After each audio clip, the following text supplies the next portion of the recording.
This is your SBS Cycling News Flash on Friday, the 13th of December.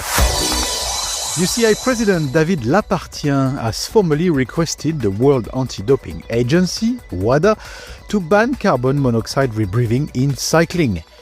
This method, which involves inhaling carbon monoxide to increase oxygen delivery to muscles, has raised concern about its potential performance-enhancing effects. Meanwhile, UAE Team Emirates has confirmed that they have discontinued the use of the rebreathing technique for measuring their athletes' performance. During the team's media day at their pre-season training camp this week, Performance Coordinator Joran Swart stated that the UAE Team Emirates, and I quote, has completed the process with this technique. He explained it was an exercise coordinated over 18 months to evaluate rider improvement during altitude training camps.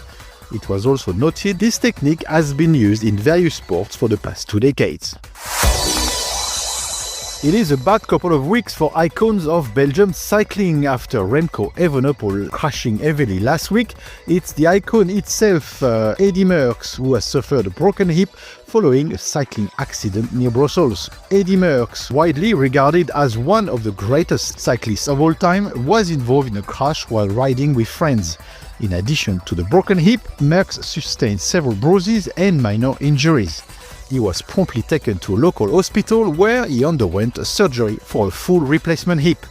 His condition is reported to be stable and he is expected to make a full recovery. This incident has sparked an outpouring support from the cycling community, wishing him a swift and smooth recovery. Patrick Lefevere, prominent figure in professional cycling, is set to retire, marking the end of an era for Belgium cycling. Lefevere has been a key player in the sport for decades, known for his leadership at the Quick-Step team and his significant influence on cycling tactics and team management.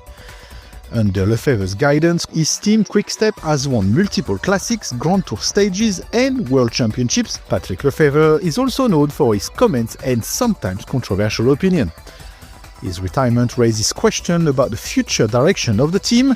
Lefevere's departure is expected to bring changes in the team dynamics, sponsorship, and the overall competitive landscape. The cycling community will certainly be closely watching how Quick-Step adapts to the significant transition.